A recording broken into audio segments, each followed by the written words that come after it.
Well, good evening, everyone, and welcome to this special staff information session, Fall 2020 Plan. I am Dr. Admin Alexander, Director of Family and Community Engagement for Virginia Beach City Public Schools. Tonight, I will be the facilitator for this staff information session. Before we begin, I would like to thank all of our panelists from the collective Virginia Beach City Public School departments who have worked collaboratively on the Fall 2020 Plan that was accepted by our school board last night to ensure that all students, parents, staff are safe and that students will be receiving high quality instruction for the fall 2020 school year. I would also like to thank the over 600 staff members who took time to submit questions. We hope to answer several of your questions tonight to help add clarity and confidence in the fall 2020 plan. Now I would like to introduce our panelists. I want to start by introducing Dr. Kip Rogers, Chief Academic Officer, Dr. Sharon Shoebridge, Director of Instructional Technology, Dr. Don Robertson, Chief School Officer, Mr. Jack Freeman, Chief Operations Officer, Ms. Shannon Watson, Employee Relations Specialist, Mr. Matt Delaney, Executive Director of Secondary Teaching and Learning, Mr. John Mirror, Chief Human Resource Officer. Thank you all for joining. Unfortunately tonight, Dr. Spence, Superintendent of Virginia Beach City Public Schools, had a family emergency that he had to attend to and he could not participate. So Dr. Spence, we wish you and your family wellness and hope everything is okay. So let's jump right in. Mr. Freeman, we know there's been a lot of talk about this plan and concerns and questions and we have answers, at least some answers. But if we do open schools, when will we know that we need to close schools again, this ebb and flow? Yeah, thank you for that. And so I'll start by just doing a little bit of background, and I know that everybody has the plan, so they've been able to see this, but I'll start by just giving a brief description of how we will open schools. So as you read, we're going to monitor the health metrics, and when they reach a suitable point based on those metrics, it's a 7-day rolling average. So we don't count any spike for any particular day. We count a 7-day rolling average. And once we have been below that thresholds for a 7-day rolling average, then we start a 14-day clock. And from there, as long as the trend doesn't go in the other direction, we would then open schools. So that's a fairly stable school opening, gives an opportunity to plan and ensures that the trend doesn't go in the wrong direction. So that's how we open. All right, so when we close, Awesome. We need to be very conscious of the trend moving in the other direction. So again, we use a 7-day rolling average. So on any given day, if we have data that exceeds a threshold, that will not spike and that will not cause an action. But over the course of a period of time, if the 7-day threshold exceeds that, we will need to take action in order to be able to close. And let me say this up front, that we fully understand the impact of these types of transitions and the effects that they have on our staff. So we intend to communicate as early as possible so that you can use that from a planning standpoint. And just realize that everything that we're gonna do is in the best interest of health and safety, and that's the priority. So with that in mind, if we were to have a day where we see the trend starting to go in the wrong direction, we haven't gotten to a 7-day exceedance of the 7-day rolling average, we intend to send out a communication and say, hey, we see that we have an indication that the levels have gone up. We're monitoring them closely.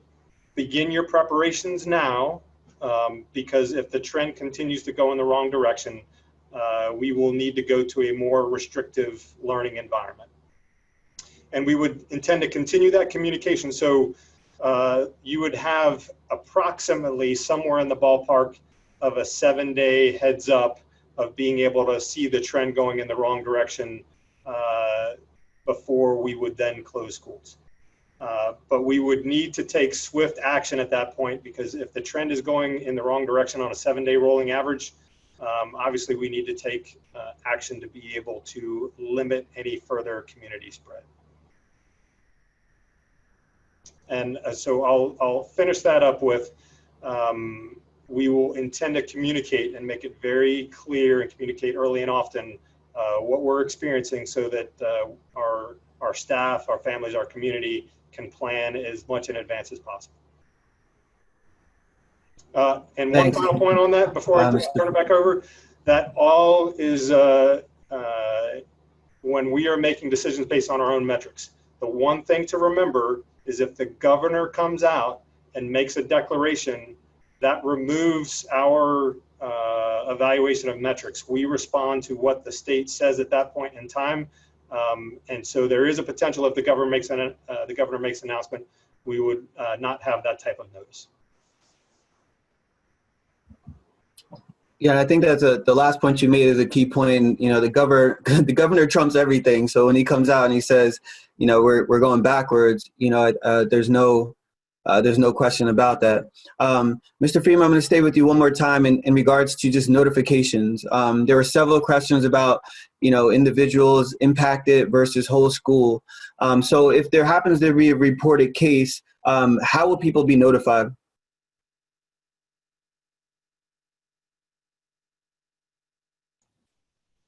So we have been, since early on in the process, very closely aligned with the Virginia Department of Health. Mary Shaw and her team are in daily communication, monitoring potential cases and confirmed cases. And that's absolutely critical. And that's when you go into the CDC guidelines, that is something that they emphasize greatly, is stay in contact with your local public health officials in order to assist with these decisions. And in the CDC guidelines, it talks about coordinating with those public health officials. It talks about what to do in general terms regarding impacts to in-school learning. It talks about communicating with staff and parents, and clean and disinfect thoroughly. So what we're talking right now about an in-school learning environment. So you have classes that are in session. So in that situation, you can expect that if somebody were to test positive, there's a contact tracing investigation that occurs. So the Virginia Department of Health, in conjunction with Mary and her team, they took a detailed look about where was the risk of exposure.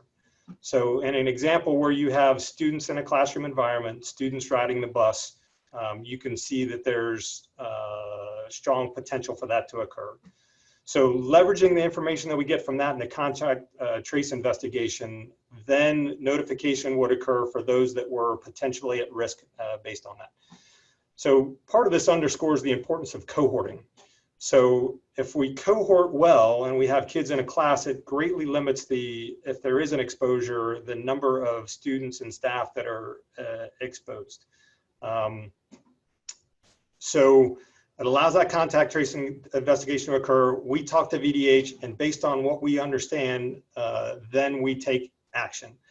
So if there is a potential for broad exposure, we would look at doing, and we would coordinate with VDH on, all right, should we have a broad closure of a school? If it's an isolated area where the contact exposure is very limited, we would look at those limited areas and do notifications and disinfecting associated with those. Now, we always want to be as transparent as possible. There are some things that are inappropriate to pass as it relates to individuals' personal medical information and other things. So we're very conscious of that, but we're also conscious of giving our staff and our families good information and appropriate transparency for when there's a detection of a potential risk in our schools. So moving forward, we'll continue to work with VDH on finding that balance between broad notification and individual. In the case of the school environment, you can anticipate that it is going to be more common to have a broader sharing of information of what's going on. And I'm going to use that to compare against some situations that we had over the summer where we had extremely limited numbers of people that were in the buildings. And so the trace investigation was able to identify less than a handful of potential exposures. All those individuals were contacted, and that will be the case moving forward as well. And given the limited exposure, those weren't broadly shared in those cases based on the feedback that we had with VDH. So that's kind of a comparison of what we expect moving forward compared to what it looked like when we had limited number of people in our buildings over the summer. We expect to be transparent and share appropriately when we are coordinating with VDH and have potential exposures in our schools and in our administrative buildings. Thank you. So let's switch gears just slightly and talk a little bit about staff, specifically the plan itself. So Dr. Robinson or Dr. Rogers, much has been said about parents' choice and options that are available. But the staff also have these same two options. And also the second part of that question is, with staff that is at high risk, can they choose option 2 to teach virtually for the first semester? So I can go ahead and take that. The first part of the question is students will be given the option to choose whether or not they would like to return in option 1 or option 2. Staff will be given the opportunity to declare their preference for returning in option 1 or option 2. As always, staffing is driven by student enrollment and student course selection. And because of that, we may not be able to give every staff their preference. We will develop a metric, a criteria, work with the Department of Human Resources to identify those staff who have underlying conditions that make them most at risk. That certainly will be a criteria in selecting teachers who prefer to teach in the virtual learning center. That would be option 2. And that process will occur next week in the school setting. School administrators will contact every staff member in their school, in the instructional environment, and make that request. And all of that will occur next week. Thank you, Dr. Robertson. So Dr. Rogers, are teachers going to be planning for both virtual and in-person class potentially as these items roll along?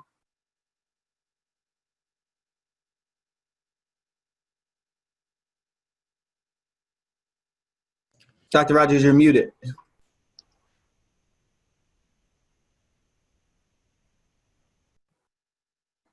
All right, there we go. Couldn't find it. I apologize.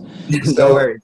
No, for options 1, of course, face-to-face learning, and then option 2, the fully virtual online learning center, or VLC, the virtual learning center, are the 2 options that our staff will have an opportunity to share preference for. So having teachers to plan for both face-to-face and virtual learning simultaneously is not the plan. What we've done is we've planned, if teachers are teaching in option 1, the face-to-face option or the face-to-face learning model, then the responsibility would be for them to only plan for that option, and that's the face-to-face instruction. And conversely, if they are teaching in the virtual learning setting, then the expectation is that they plan for that. Of course, they'll have an opportunity to plan collaboratively with other teachers who are teaching in the similar options, and they'll also have an opportunity to work with some of our team at the central office staff, as well as navigate all of the professional learning opportunities that we have available to them to plan for those specific options. I do, however, need to share that should we be placed in quarantine and you have to shift from the option 1 to the temporary virtual learning option, then they would have to plan for virtual learning opportunities for our students. So it's a little different there, but the short answer is that we're not expecting them to plan for both simultaneously, and that our teachers are not generally going to be teaching in both options simultaneously. However, I do need to share that the potential does exist, and we're still working some things out where certain teachers who teach specialized courses or in specialized programs may look at an opportunity where they're teaching in a face-to-face option and virtually simultaneously. But I would imagine that that would be an extremely rare incidences and isolated primarily to the secondary level, and I would say, dare say, high school. But the short answer is no, we're not expecting teachers to plan both. That's a lot of work. Yes, it is. Dr. Rogers, I'm going to stay with you for a second as well. And how do specialists incorporate into this? Will they also be given the option with the Virtual Learning Center, or is that only just for teachers? So no, that option is not geared just for teachers in terms of sharing their preference. Specialists will also be asked to share their preference for working with option 1 or option 2, and we will certainly consider their preferences, and their placements will be made based on a collaborative effort with the building level administrators and central office staff. So I want to be clear that they will also have an opportunity to share their preferences.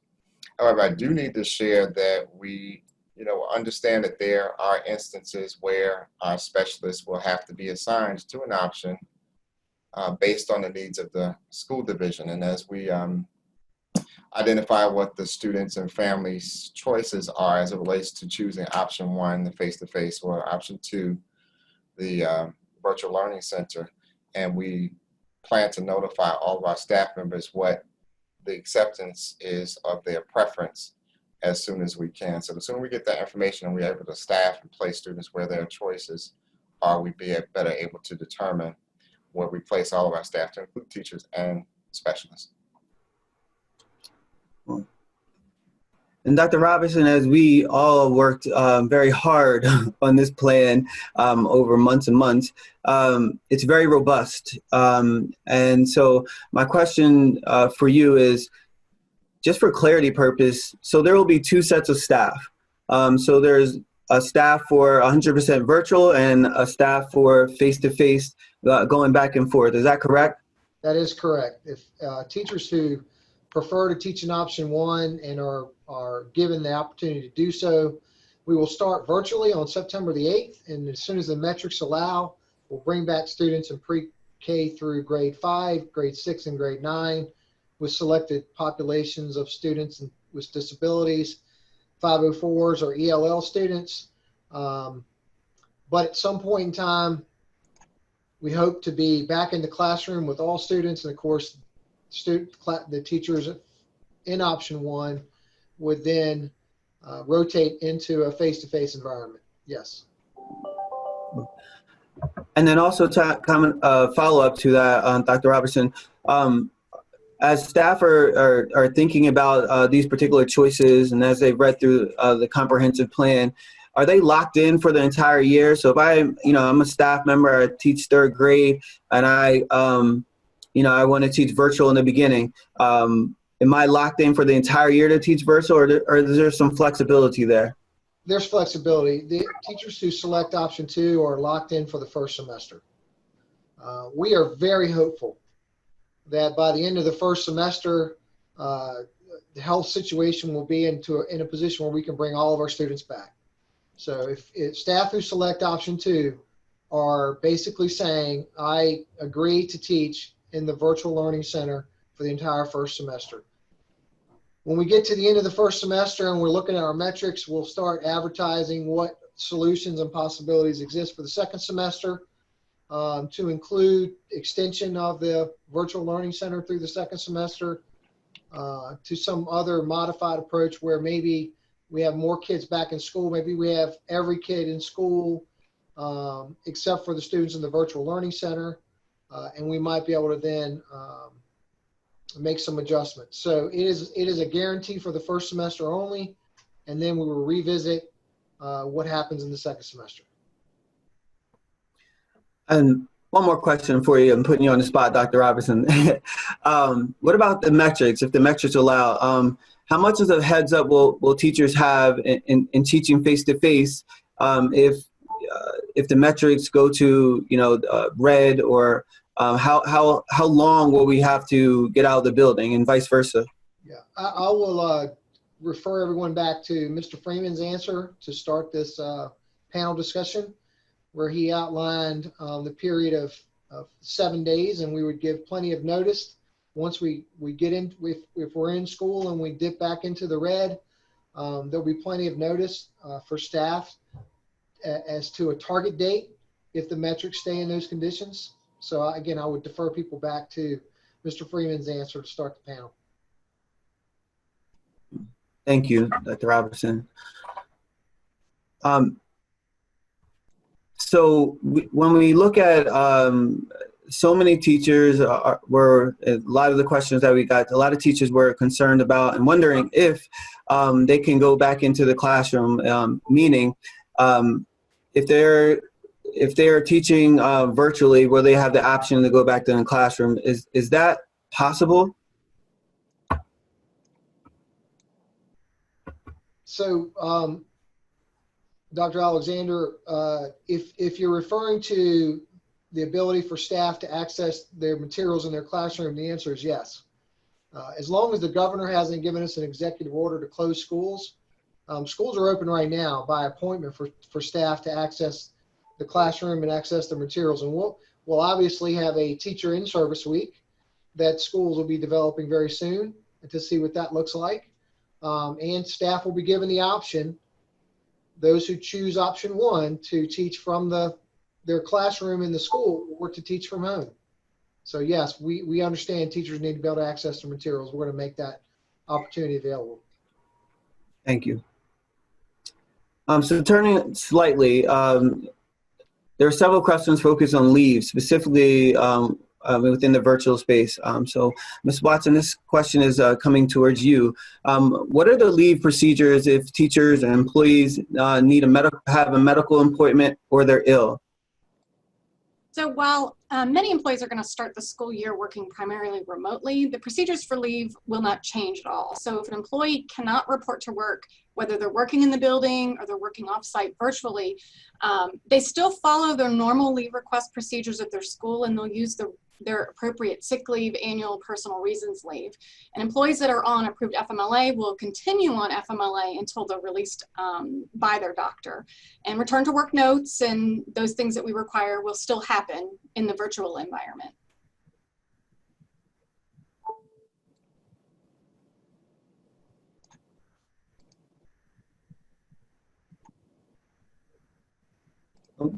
Thank you. Sorry. So, Ms. Watson, I'm going to stay with you as well. Sorry, there's a little delay on my end. That was my fault. What leave is available for COVID-19 related absences? That was a major question of concern, obviously. So, what is that looking like? So certainly this is an area where employees really need to communicate with their supervisors and talk to them about what type of leave is needed. So employees may be eligible for the leave that's available under the provisions of the Families First Coronavirus Response Act. And that's the act a lot of people probably have seen in the news that talks about emergency paid sick leave that's available for employees affected by COVID, or the Expanded Family Medical Leave Act. And there is a lot of detail that's available on the intranet, and you'll see on the main where it has employees frequently asked questions. It has a whole section on leave and absences. And then one more question with you. It was kind of a set. If staff were sent home for 14-day quarantine, how is that compensated? Certainly. So employees that are under a self-quarantine, self-isolation order definitely need to talk to their supervisor about what's going on. And the amount of time that they need to be out is based off of the particular situation that the employee is in, whether they've had an exposure, it's a household contact, or that sort of thing. So the pay and leave will be provided kind of as the situation evolves. In a case where an employee is self-quarantined because they've tested positive for COVID, they might have symptoms and they're going through the treatment process, the testing process, and they're waiting on the results, or if they've been exposed by a close contact, that's where some of those leave programs that I mentioned, emergency paid sick leave, and that's for up to 2 weeks, may be provided. And that way they wouldn't have to use their sick leave balances for those things. And should an employee become very ill or have to care for a family member, only then after those 2 weeks would potentially the employee be able to use the other programs we have available, which would be your sick leave, leave donations, FMLA, filing for short-term disability if you're hybrid. So again, that's all very specific based on the circumstances about why the employee is out. Thank you, Ms. Watson. Dr. Rogers, I'm coming to you again. Educating our students is a shared responsibility. Oftentimes, we know that the teachers normally are the focal point, but it's really all the support specialists and specialized teachers. So how can you explain a little bit about the specialists and elective teachers during virtual learning and how they can help contribute?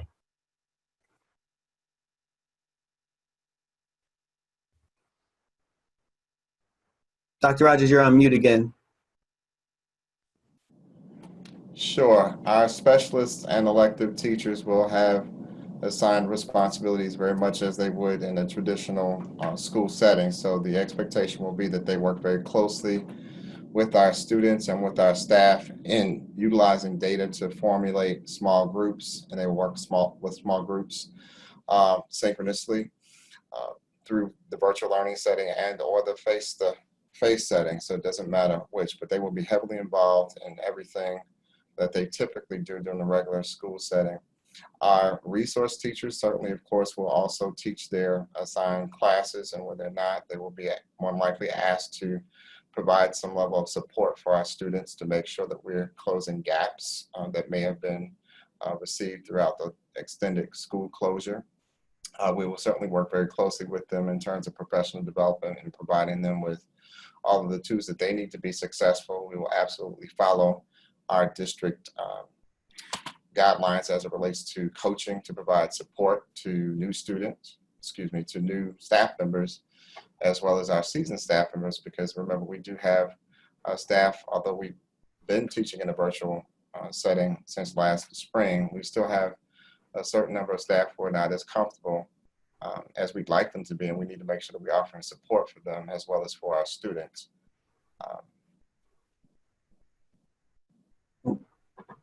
And Dr. Rogers, I know collaboration was also a question, and being a former teacher, collaboration was really important in my growth. Just being able to talk to other educators and bouncing off ideas. Will teachers be able to still collaborate with one another, and will teachers have access to trainings and specific information to help them? Yes, of course. We still have the same level of expectation of collaboration. We'll just be doing so in different venues. Much of it will be done virtually, very much like what we're doing now.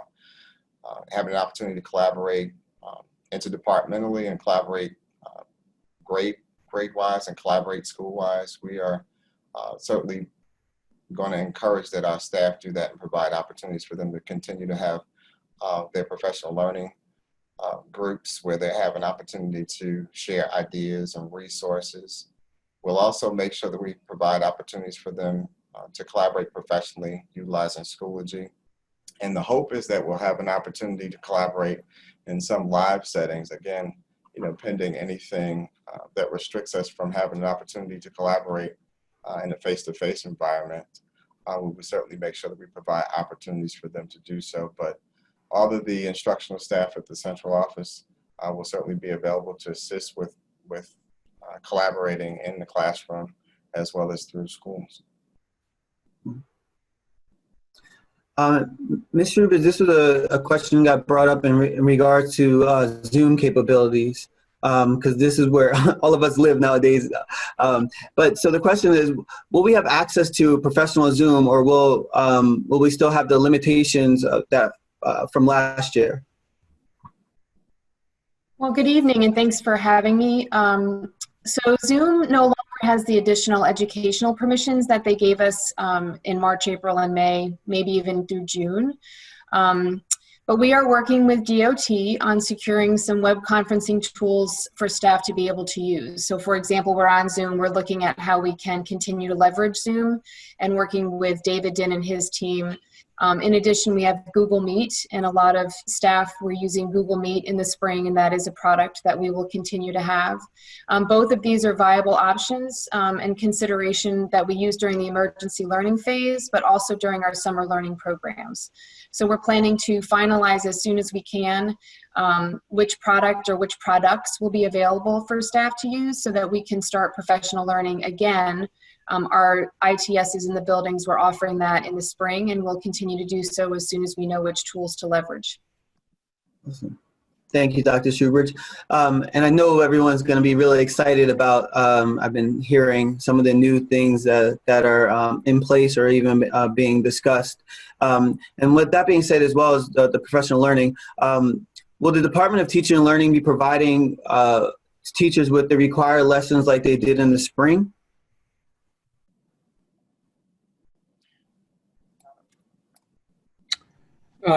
Dr. Alexander, just to clarify, we did not prepare lessons. We identified essential standards, created choice board assignments for our teachers to help flex that. But we certainly believe best practices. We have kids return to the building that have been out of school for several months.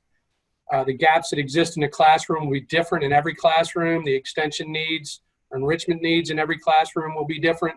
So the Department of Teaching and Learning will not be providing assessments. What we will be doing, though, is what we typically do, providing a workflow for teachers to work within, assessments for them to utilize. The coordinators in the secondary level are currently involved with creating many gap assessments for teachers to utilize to identify potential skill gaps that exist as a result of a student, for example, in 6th grade that did not get certain levels of instruction in the 5th grade that might need support. And also to identify, as I said a few moments ago, those students that need enrichment. So that we also want to be mindful of not to over-assess kids when they return. Teachers are going to be best to understand what the needs of the students in their classrooms are. They could be social-emotional in nature. It could be classroom community in nature. So we want to allow teachers to drive those instructional decisions. We will be giving pacing guidelines, and for those of you on the secondary level know that we're minimizing the course structure that students can take and the load that teachers will have. We're essentially going to a 4x4 schedule in the middle and high school. So we'll need to make sure we're providing training and assistance in those areas of how to best leverage a new schedule such as a 4x4. Thank you, Mr. Delaney. And speaking of grades and expectations, there was a question that came up that I think as educators, it was a concerning one. If grades are expected to be taken, how do we know that parents aren't helping them? So then you don't have a true indication of students' progress. Sure, Dr. Alexander, I'll take that. The reality of it is you don't know if parents are helping students, especially in the virtual environment. However, the professional learning that we're going to be providing to our staff and administrators will offer strategies and ideas to use this idea of balanced assessment and thinking creatively in terms of how not only we teach students, but certainly how we assess them in the virtual learning environment that goes a little farther beyond the scope of just simple paper pencil tests or multiple choice tests, which is generally where you find a lot of opportunities for students to receive assistance, and you can't really tell when that does happen. What I would encourage staff to do, in addition to what they learned during the professional learning opportunities, are to identify multiple forms of assessment that align with the learning goals that they're using in each unit. And so in other words, if you think about it, a single test is like a snapshot where there's a series of ongoing formative assessments is more like a photo album. So if you think of it from that context, you can get a better sense of what a student knows and is able to do based on what you've taught them in the classroom. The other piece is the consideration of the use of rubrics and checklists to accompany rigorous, engaging lessons and activities that really connect real world problems and opportunities. You have to make students want to do the work and get them excited about it and motivated about what they're learning. The other piece I would encourage us to think about, and I am encouraging us to think about, is how we approach project-based learning so that the projects are the learning and you're not waiting until the student has been taught something and at the end of whatever it is that they're taught that they're demonstrating whether they've been able to master it or not, but you actually use a project. It doesn't mean that you create something tangible that you can actually hold in your hand, but utilizing video, having students create videos, having students create poetry or songs and things of that nature to really assess what they've learned. So I think we'll have to think a little differently than we have done previously because of the situation that we're in to help mitigate a little bit of that assistance that we get from parents. Parents are going to help. I mean, regardless of what we say, they're absolutely going to help. But if that's a concern as a teacher, then we have to think proactively and work collectively and share ideas and resources to help navigate how we go about not only teaching students, but assessing them in the virtual environment. Yeah. So Dr. Rogers and Mr. Delaney, you both spoke about assignments. So one of the questions that came up as well was, will teachers be regulated on the hours of work they're assigning to particular students? And will these regulations, how will these regulations, work in the virtual setting? So I'm going to stop there and let you respond to that one. Sure. We won't have the same assignment limitations that we had in the emergency learning plan. I do believe we are looking at our regulations around grading and grading practices to ensure that in a virtual world. I think what we really all need to be mindful of is as we move into grading, how that changes the needs of a student and changes the needs of a family.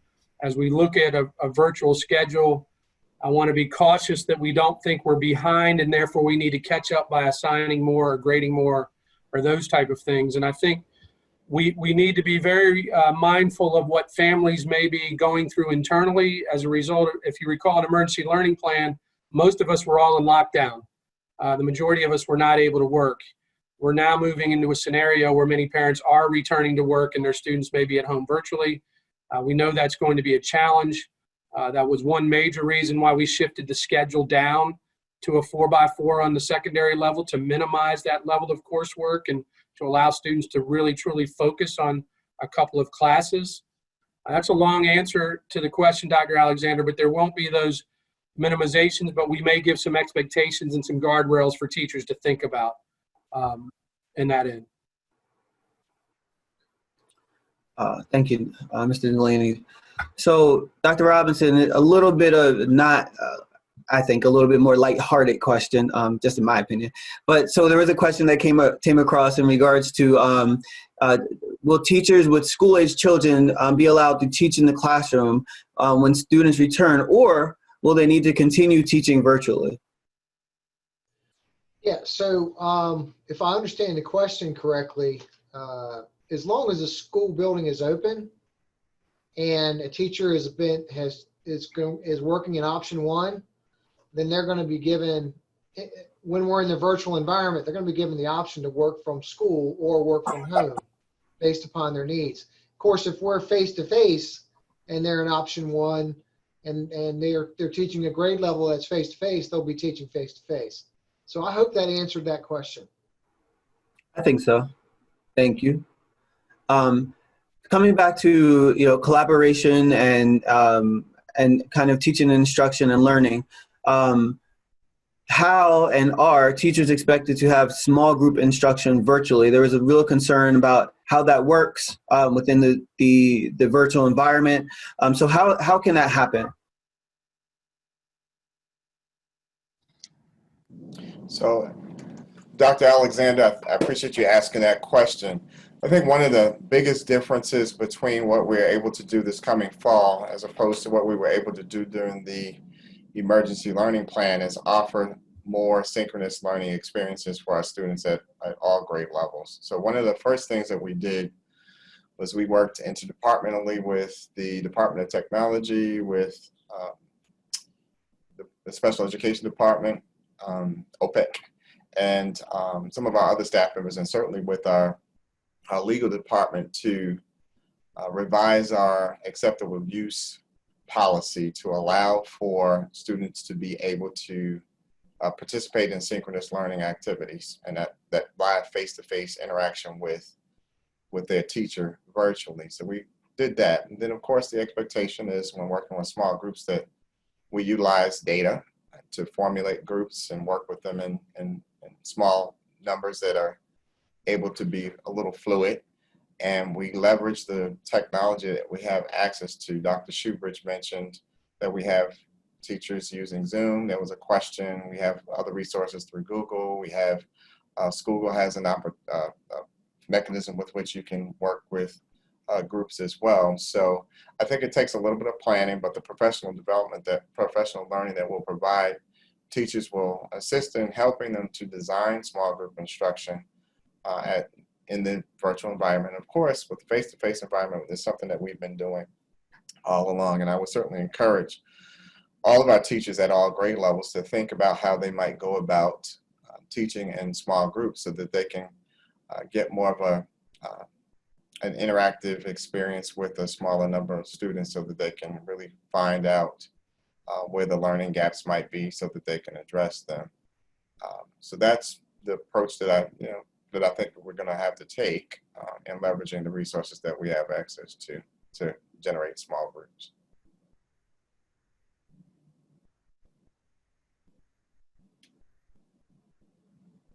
Oops. Yeah. I had to take myself off mute there.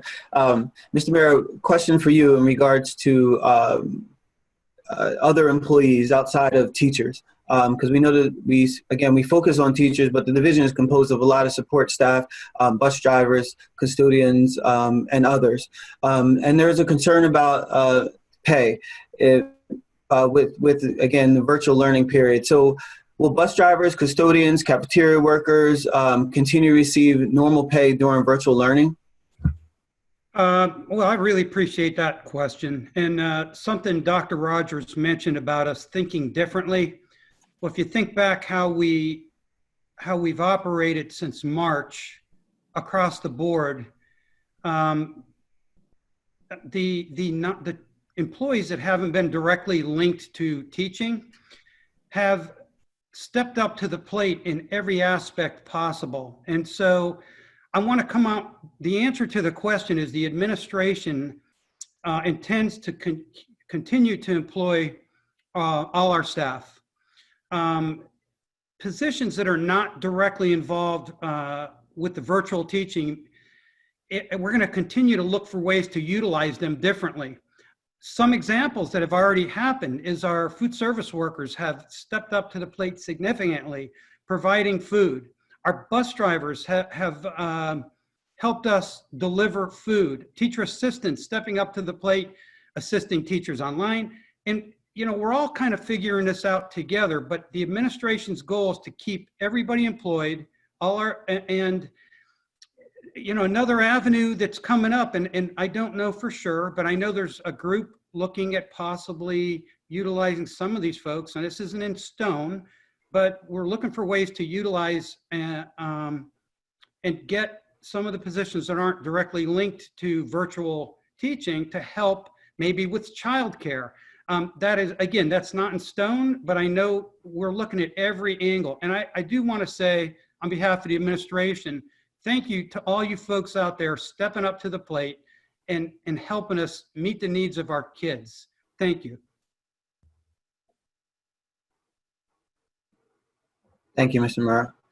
I think you said it best too, is, we're all in this together, and I think everybody is just trying to do their part as, things shift and change every day, metrics change every day. And, I think this really is it is a community issue, and we have to all be together. So there's just a couple more questions I have. And Dr. Robertson, this is for you, because many teachers are concerned about students sitting in front of the Chromebooks for hours. Parents have that concern too. Do we expect students to be in front of their Chromebooks for, from 8 o'clock to 2 o'clock, or from 8 to 5 straight without a lunch or without a meal, and just, learning for 8 hours all day long? Absolutely not. Absolutely not. The elementary team has created a program or a protocol, a model that teachers can follow, similar to the ELP, and secondary has done the same. Elementary classes are normally segmented into 20 to 30-minute synchronous sessions spread throughout the day. And middle school and high school sessions are about 45 minutes, again, spread out throughout the day on a schedule that kids can follow, very similar to the ELP. We recognize we do not want students sitting in front of a computer. That's a false expectation that would actually occur. We can't even get adults to do that when I'm teaching on the doctoral level through Virginia Tech. So we wouldn't do that to kids either. So no, we would not have that expectation. I think it's a sigh of relief for everybody, right? And the last question, I'm going to stay with you, Dr. Robinson, and thank you. Is there a pre-service week? And if so, will teachers be attending pre-service week in person? So there will be an in-service week. We can't wait to get back and see our staff. What's it going to look like? It's not going to look like it's looked the last several years, or probably any year you've ever worked in education. Depending on the health metrics, I'm sure there'll be some combination of in-person and virtual meetings to get staff ready for that particular week. But rest assured, staff, you will get the opportunity to access your buildings, to set your room up, to get your materials. But we'll do so in a manner that adheres to all of our health and safety guidelines. Thank you, Dr. Robertson. So that looks like that's our last question for tonight. But we're looking to continue to have these type of conversations, both the community conversation that you heard the other night, continuous staff conversations, because we know that there are questions. And as we continue to learn and continue to build the fall 2020 plan, we'll have more answers for you. Our ultimate goal is to make sure our students are successful. That's why we're all here. So I'd like to thank all our panelists for their time and thoughtful responses. I also would like to thank VBCPS staff and community for submitting these questions. And we're going to have, again, more opportunities for you to submit these questions, and really taking the time out tonight to listen to the responses. We really hope this information and session answered and clarified many of your questions and concerns. We know it's probably not all of them because, again, every day is different. But our responsibility and goal is to make sure that we can answer as many questions as we possibly can for you and make you feel comfortable and confident in the task that we have to educate our youngsters. For more information, you always go to vbschools.com. On the intranet, there is a FAQ page that Human Resources have. There's also a FAQ page on the internet as well that may answer some of your questions also. And please remember, you can also access the hotline tomorrow. The number there, 757-337-1641 from 10 o'clock a.m. to 5:30 p.m. So on behalf of our panelists and on behalf of Dr. Spence, we thank you so much for joining us tonight, and have a wonderful night and be safe.